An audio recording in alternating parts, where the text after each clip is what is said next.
A massive summer storm causing widespread flooding across the Bay Area tonight. Many drivers were left stranded in the water in their water-damaged cars as they try to get through that water there. Some drivers had to go home at a snail's pace during this evening commute. News Channel 8's Marilyn Parker joining us from Pinellas County tonight. Marilyn, this storm worked its way across Tampa, St. Pete, Clearwater.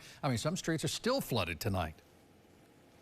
That's right, but it is getting a little bit better, especially here out on Fox Street Northeast. You can see right there in the middle of that intersection, there's still some water, but it has gotten better since we've been out here for the last 2.5, 3 hours. I will say that looking over onto the sides of the road there, up towards the houses, the water didn't reach up there, which is obviously good news. One person even drove by not too long ago. They said this was a crazy rain event, especially looking at the level of flooding. We want to show you some pictures from around St. Pete.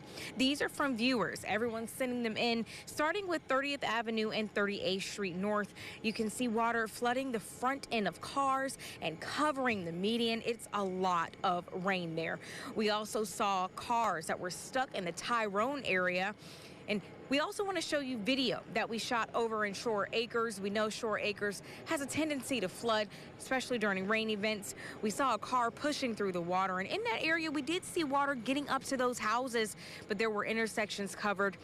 And the water, once you got down the road, it did start to let up a bit, which is good news. Now remember, the most important thing is if you see this standing water anywhere tonight as you're driving or even going into the morning, if that water has not receded yet, you don't want to drive into it. Turn around, find a different way to go so you can stay safe.